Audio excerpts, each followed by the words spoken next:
गाथा नंबर 11। जीवा जीवा बंधोया पुण्य पावस होता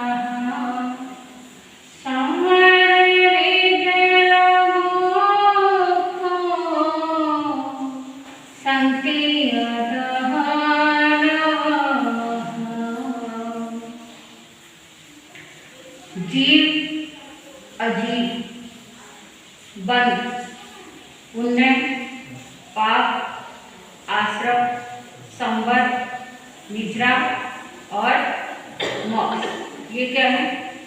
9 तात्पर्य, जिसमें से आपने जीव के बारे में सुना। जीव के कितने भेद हैं? 563 भेद। अजीव के बारे में सुना। अजीव के कितने भेद हैं? 560 भेद। बंध के बारे में सुना। बंध के कितने भेद हैं? 4 भेद। 4 भेद। और पुण्य के बारे में सुना। पुण्य कितने हैं? 9। पाप 18 और आश्रम 20। और वैसे कितने भेद हैं? 47 भेद हैं। और संवर के 20 भेद, वैसे 57 भेद हैं, जिसमें से आपने 5 समिति, 3 गुप्ति, 22 परिसर, 10 धर्म, इनके बारे में सुना। अभी चर्चा चल रही है किसकी? भावना। भावना भवनाशी। भावनाओं के माध्यम से भव का अंत होता है। हमारी जैसी भावना होगी वैसा ही हमारा आगामी भव होता है।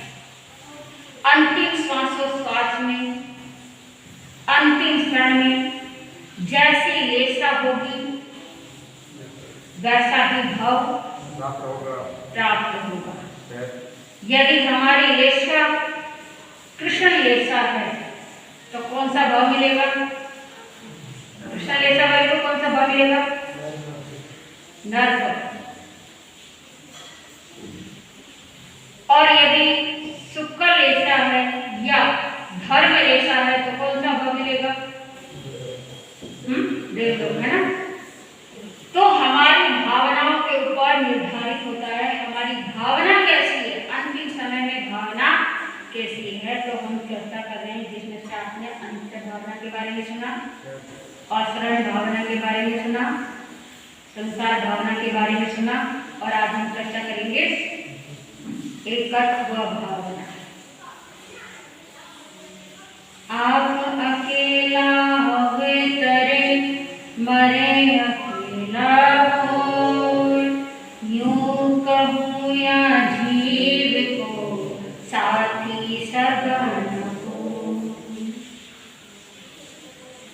जब किसी का जन्म होता है तो जीवात्मा अकेले भी आती है, और जब मरण होता है तब भी अकेले ही, कोई भी उसके साथ नहीं जाता। आना अकेला है और जाना भी अकेला है।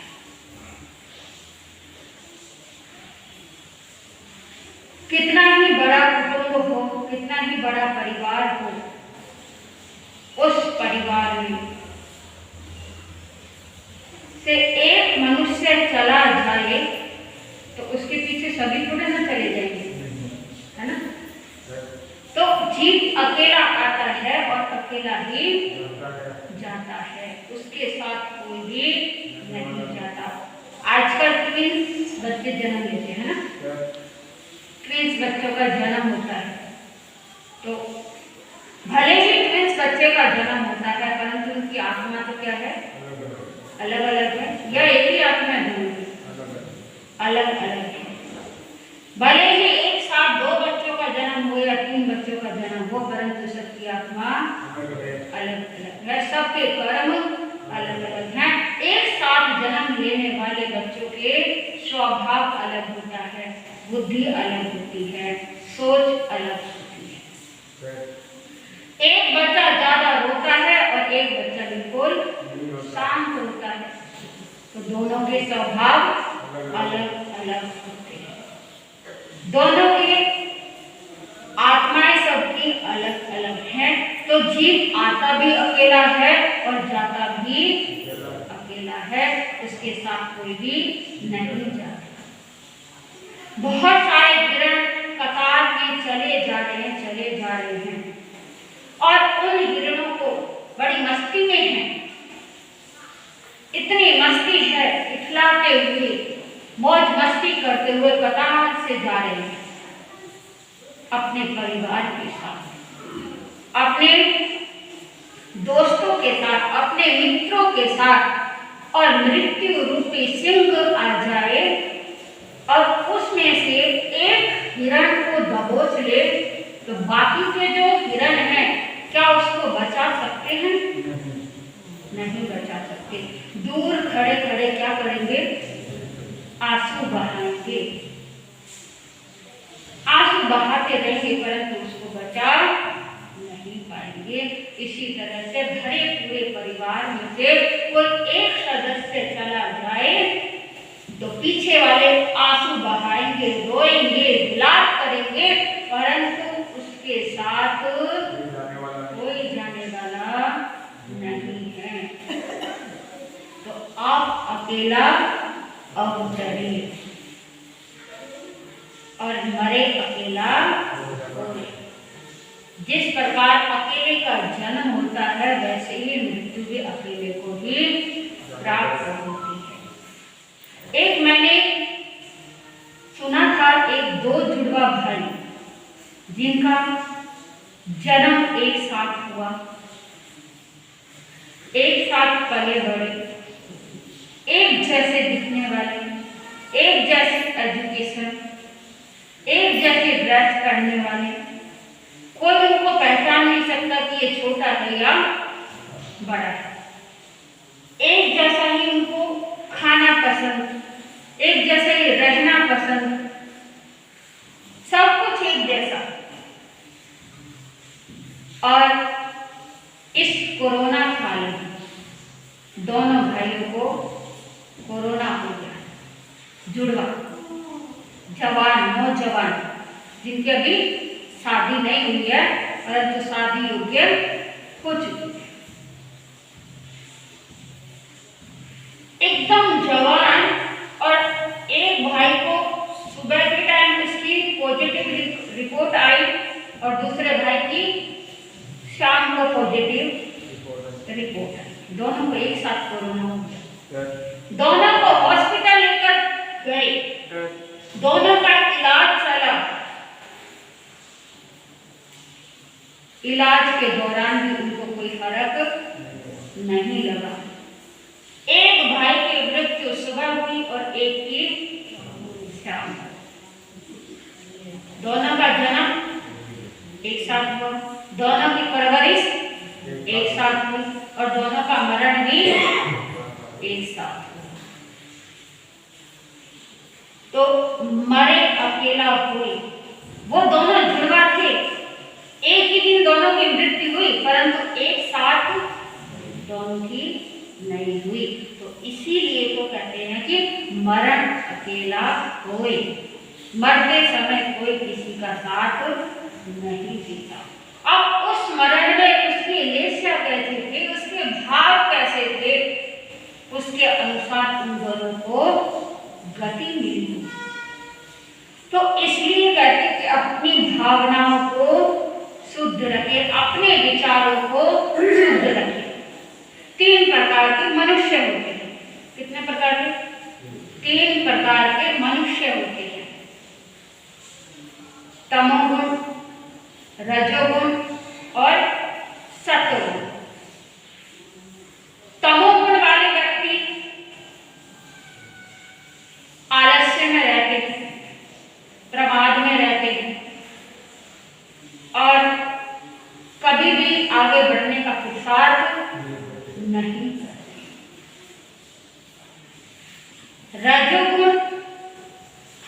रजोगुण वाले व्यक्ति के अंदर सफलता असफलता लगी रहती है। सफलता असफलता के झूले में झूलते रहते हैं। कभी सफलता मिलती है तो कभी असफलता मिलती है। और तीसरा गुण कौन सा है? सत्वगुण। सत्वगुण वाला जो व्यक्ति होता है वो हमेशा सकारात्मक रहता है, हमेशा पॉजिटिव रहता है,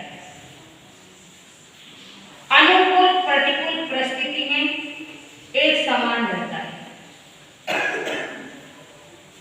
प्रतिकूलता आने पर हाय हाय नहीं करता और अनुकूलता आने पर फूला नहीं समाता, वो मध्यस्थ रहता है और हमेशा शुभ भाव में रहता है। कौन? सत्वगुण वाला व्यक्ति। तो जो एकत्व भावना है ये किन्होंने भाई? एकत्व भावना नमिराज ऋषि।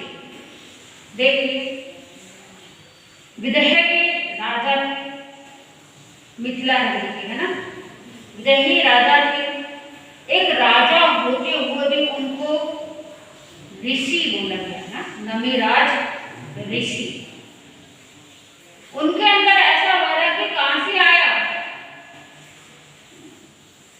कैसे उन्होंने एकदम से अपने आप को चेंज किया, कैसे अपने आप को परिवर्तित किया।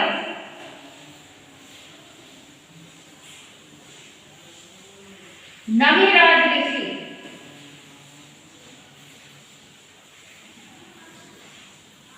जिस समय युगबाहु छोटे थे और उनके बड़े भाई का क्या नाम था? युगबाहु के बड़े भाई का क्या नाम था बताइए?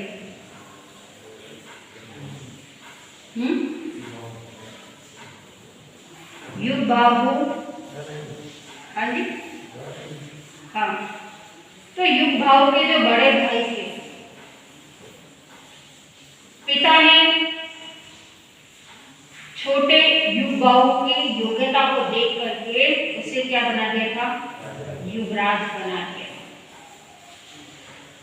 जो युगबाहु के जो बड़े भाई थे, यानी युगबाहु वो थे, वो अलग टाइप के, कभी भी उनके अंदर कोई संस्कार नहीं आता। और युगबाहु की पत्नी बहुत ही सुंदर थी। कौन थी? मदन रेखा। इतनी सुंदर, इतनी रूपवती, और उसके रूप को देख करके, उसके लावण्य को देख करके युगबाहु का भाई उस पर आसक्त हो जाता है और युगबाहु की पत्नी को प्राप्त करने के लिए उसने अपने ही हाथों से अपने भाई की क्या कर दी? हत्या कर दी। जिस समय युगबाहु को मृत्यु हुई उस समय मदन रेखा क्या थी? गर्भवती थी। और जैसे ही उसे अपने पति की मृत्यु का समाचार मिला, उसने अपने बालक की, अपने गर्भ की रक्षा करने के लिए वो कहाँ चली जाती है? जंगल में चली जाती है। जंगल में छुप करके रहती है और वहां पर एक बच्चे को जन्म देती है। अब युगबाहु का जो भाई है वो उसको ढूंढता है, परंतु वो उसे कहीं पर नहीं मिलती। और जो मदन रेखा है वो उसे अपनी एक निशानी उस बच्चे के पास रख करके वहां से चली जाती है। और पदम नाम के जो राजा हैं वो आकर के क्या करते हैं? उस बच्चे को लेकर के जाते हैं, उसका क्या करते हैं? लालन पालन करते हैं। अब मदन रेखा क्या करती है? वो साध्वी बन जाती है। और जो नमी है उस बच्चे का नाम, पदम नाम जो राजा है उन्होंने उसका नाम नमी रखा। क्या रखा? नमी रखा। और बाद में वो मिथिला नगरी के क्या बन गए? नरेश बन गए, राजा बन गए। क्यों बने और कैसे बने? दोनों आपस में दो भाइयों के झगड़े हुए, युद्ध की तैयारी हुई और जैसे ही इस बात की पता मदन रेखा को चला तो वो युद्ध भूमि में पहुंची। साध्वी मदन रेखा कहाँ गई? युद्ध भूमि में गई और युद्ध भूमि में जाकर के उन दोनों बच्चों को समझाती है कि तुम आपस में झगड़ा करोगे, तुम दोनों क्या हो? भाई हो। तो बड़ा भाई तो हिस्सा ले लेता है और नमी को बना देते हैं मिथिला नगरी का नरेश। मिथिला नरेश बन जाते हैं नमी और सुखपूर्वक राज्य को संभाल रहे हैं, राज्य की बागडोर संभाल रहे हैं, प्रजा का पूरा ध्यान रखते हैं। और अचानक ही उनके देह में क्या हो जाता है? ज्वर हो जाता है, दाहा ज्वर।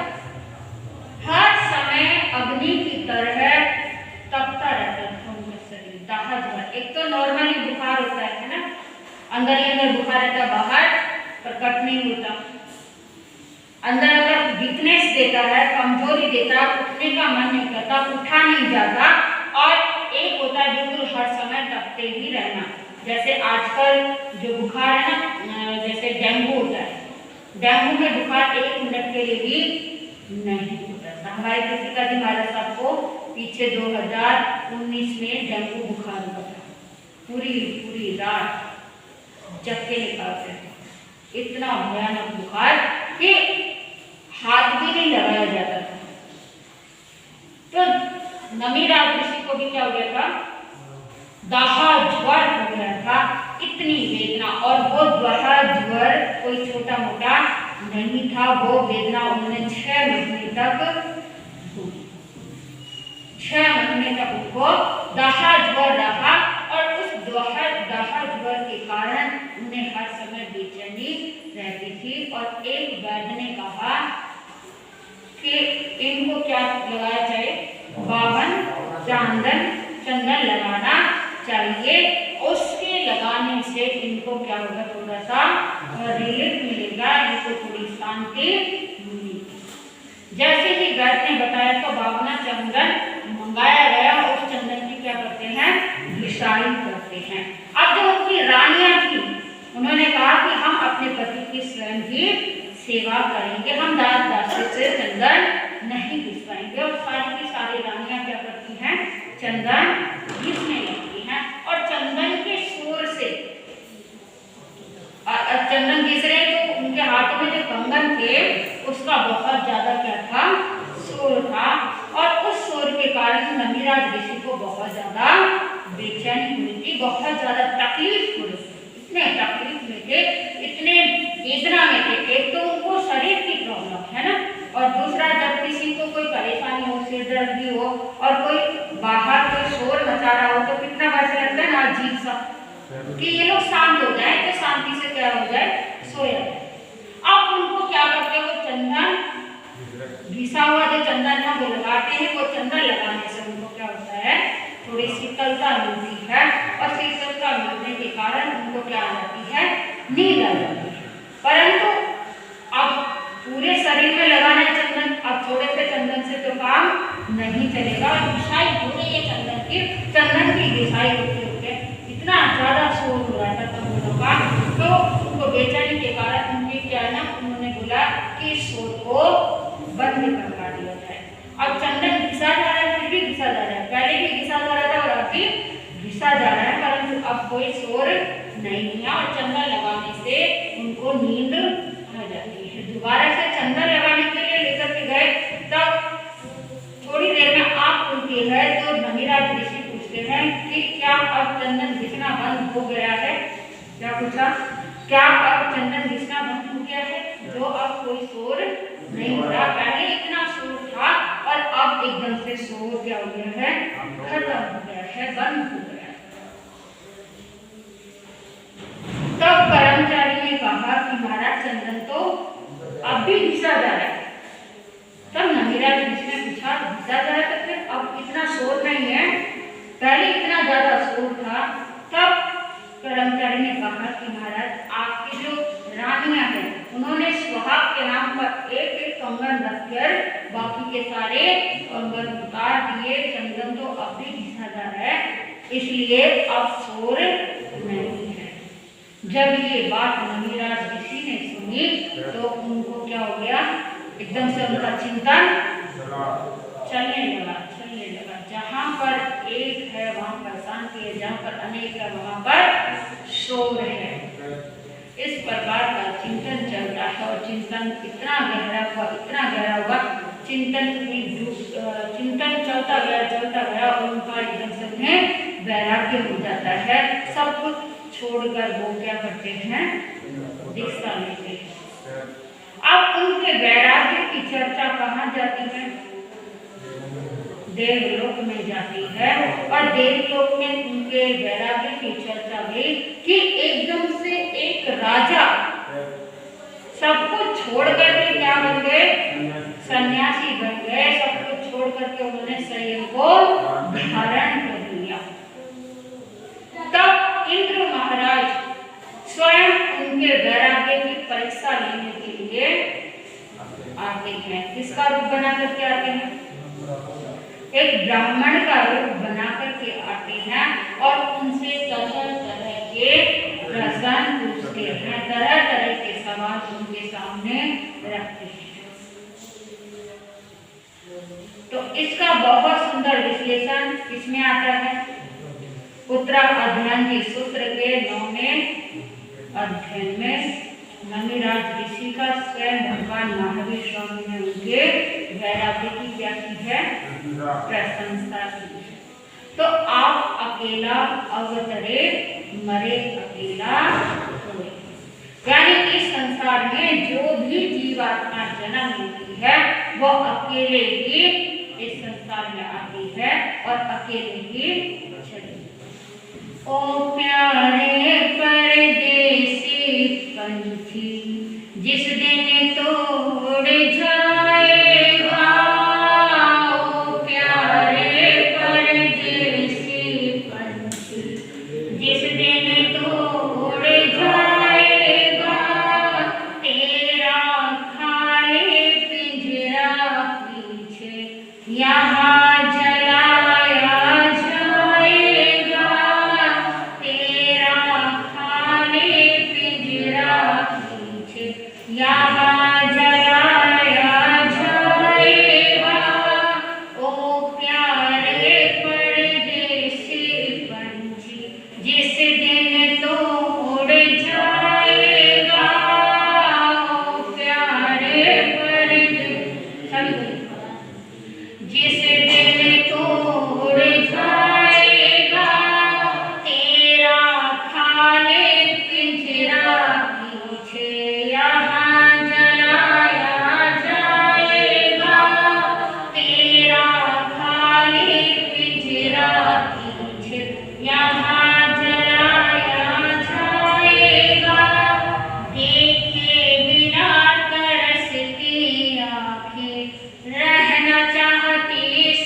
यानी पंछी किसको बोला है, प्राण को पंछी बोला है।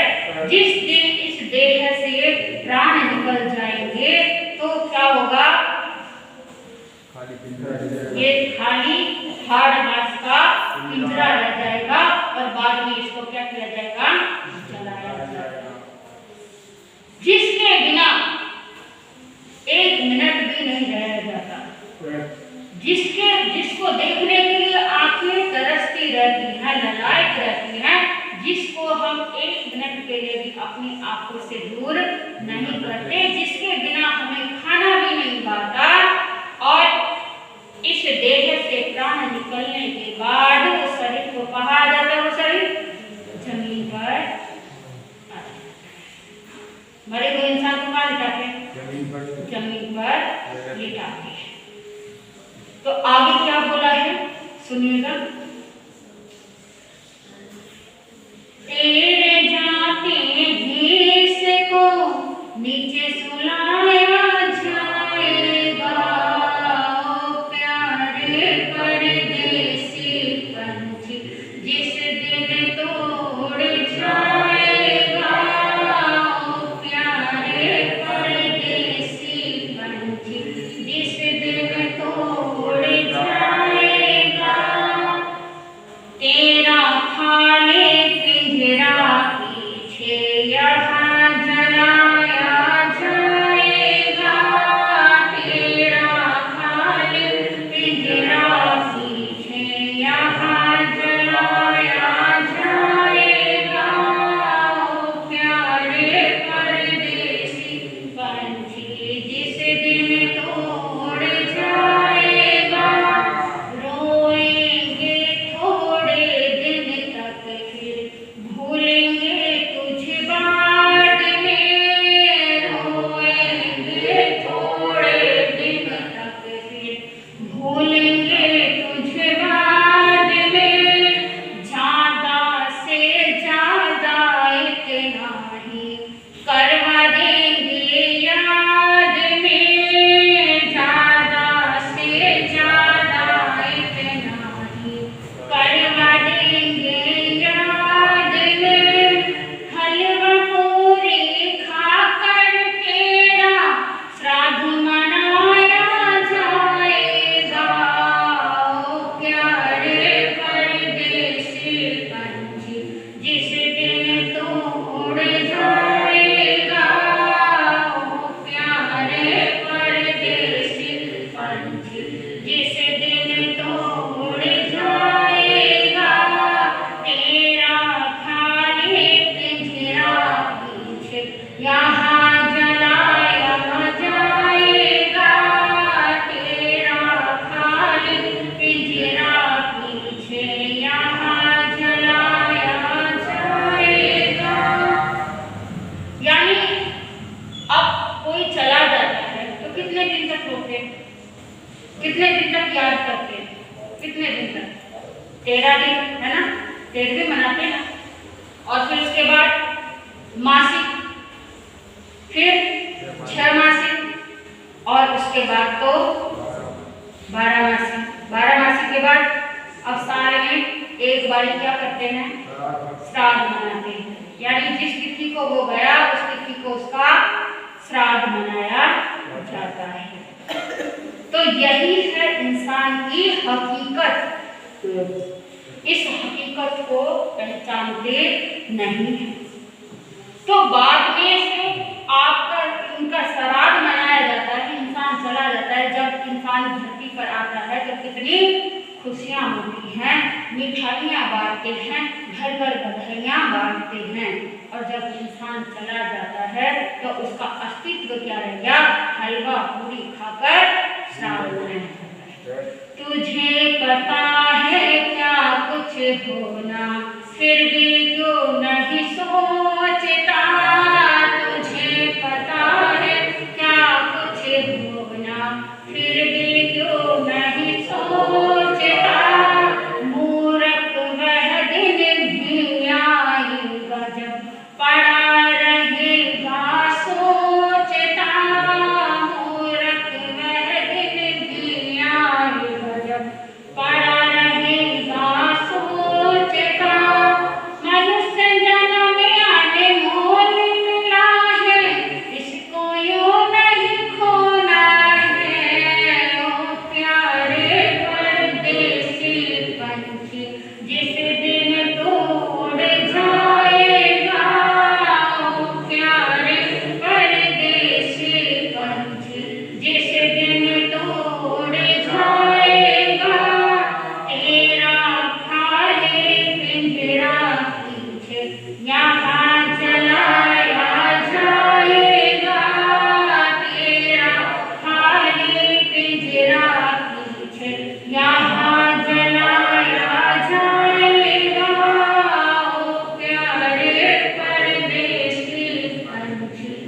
जिस दिन तू उड़ जाएगा।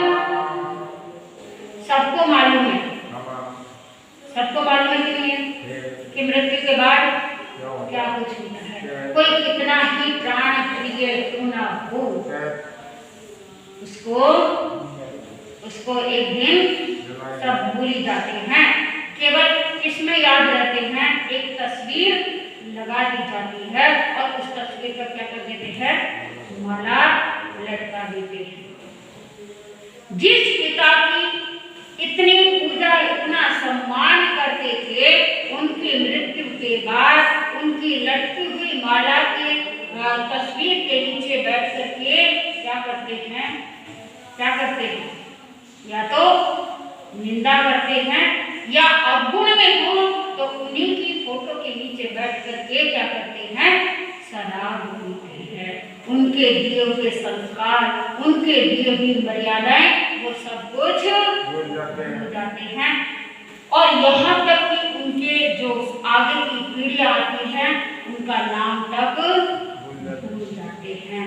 तो किसी का कोई भी अस्तित्व नहीं रहता, ये सबको मालूम है, फिर भी हम समझते नहीं हैं, फिर भी मोह माया में पड़े हुए हैं, फिर भी ममता के बंधनों में जकड़े हुए हैं। तो धन्य है वो नलिराज ऋषि जिन्होंने सिर्फ एक चीज से उन्होंने क्या किया, बोध प्राप्त किया और प्रत्येक बुद्ध बने। क्या बने, प्रत्येक बुद्ध, जिन्होंने स्वयं ही उनके भीतर से क्या उपजा, वैराग्य उपजा। किसी को वैराग्य उपजता है तो किसी के माध्यम से, गुरु के दर्शन करने से या गुरु वाणी सुनने से वैराग्य उपजता है, वैराग्य आता है, या किसी घटना के माध्यम से वैराग्य आता है। परंतु नमिराज ऋषि को स्वयं के भीतर से वैराग्य प्रकट होता है। और निमित्त क्या बना, कंगन। क्या बना, कंगन। एक कंगन, अनेकों कंगन थे तो शोर बहुत ज्यादा था, और जब एक कंगन आया तो शोर क्या हो गया, शांत हो गया। तो नमिराज ऋषि चिंतन करते हैं कि जहाँ पर ज्यादा है वहां पर ही शोर है, और जहाँ पर एक है वहां पर शांति है। यानी आत्मा अकेली है और अकेले ही रहेगी। अकेले ही इंसान ने जन्म लिया है और अकेले ही मृत्यु को प्राप्त होगा। तो नमिराज ऋषि ने हमें इतना बड़ा संदेश दिया, इस संसार को पार होने का।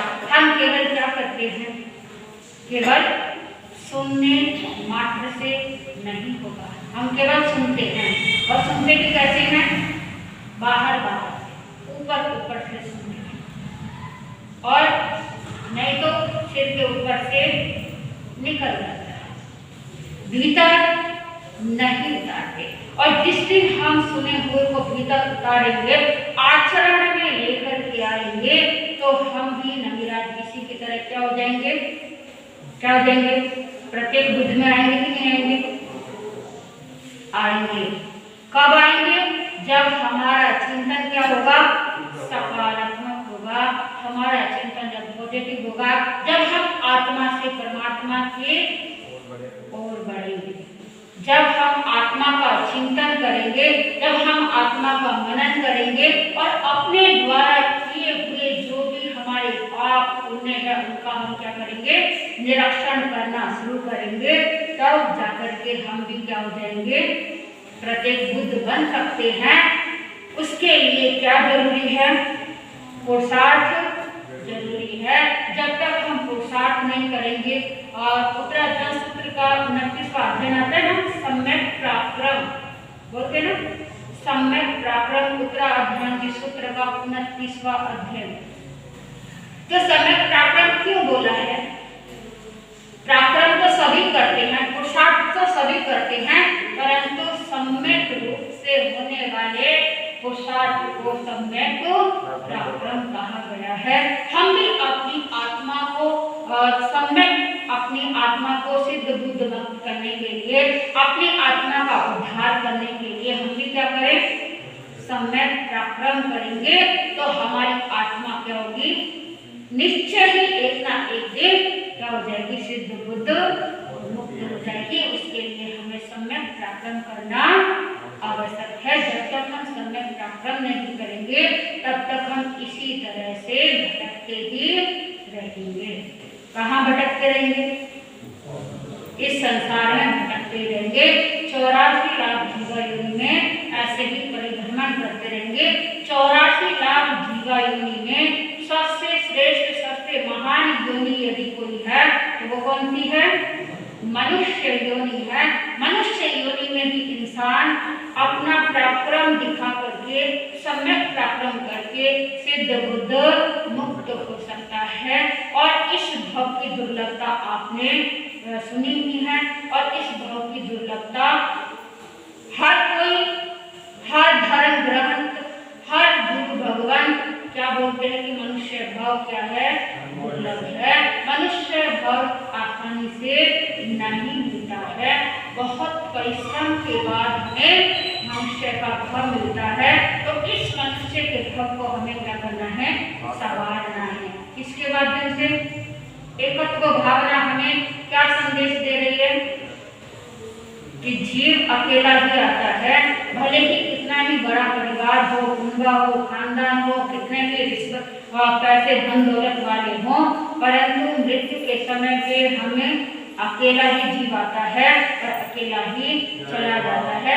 कोई भी उसका सगा साथी संबंधी नहीं होता। पत्नी कहाँ तक होती है, घर की दहली तक मृतक के साथ जाती है। भाई बंधु कहाँ तक जाते हैं, शमशान तक जाते हैं, और उसके बाद वो भी साथ छोड़ देते हैं, क्योंकि शमशान में जाकर के तो ये देह क्या बन जाती है, शमशान की राख बन जाती है। और राख किसमें समा गई, मिट्टी में समा गई। माटी में मिले माटी, पानी में पानी, अरे अभिमानी, अरे अभिमानी। माटी में मिले माटी, पानी में पानी, अरे अभिमानी, अरे अभिमानी। पानी के बुलबुले जैसी तेरी जिंदगानी, अरे अभिमानी, अरे अभिमानी।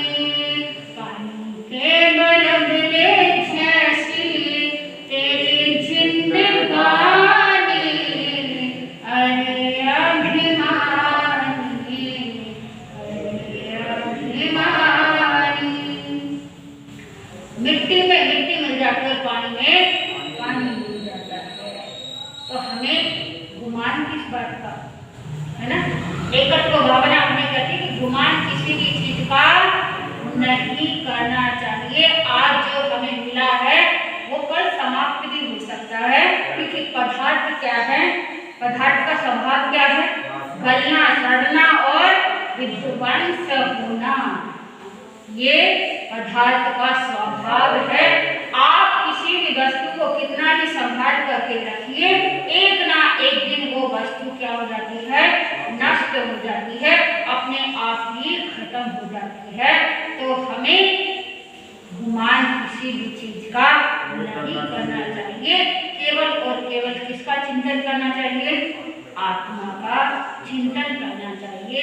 जब हम आत्मा का चिंतन करेंगे तो हम परम सुख को प्राप्त कर सकते हैं, क्योंकि आत्मा का चिंतन करने से क्या होता है, जो हमारी आत्मा पर जो कर्म लगे हुए हैं वो दूर हो जाते हैं, वो समाप्त हो जाते हैं, और आत्मा क्या बन जाती है, स्वच्छ, निर्मल, शुद्ध, निर्विकार बन जाती है।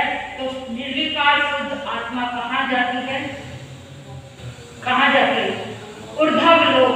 ऊर्ध्व लोक यानी सिद्धालय में चली जाती है। तो हमें अपनी आत्मा का चिंतन करना है।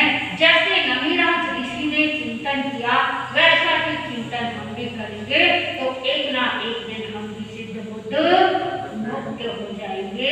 तो यही अनंत भावना का क्या है संदेश है कि जीव अकेला ही आता है और अकेला ही संसार से चला जाता है। समय आपका हो गया है तो इन्हीं शब्दों के साथ बोले भगवान महावीर स्वामी की जय।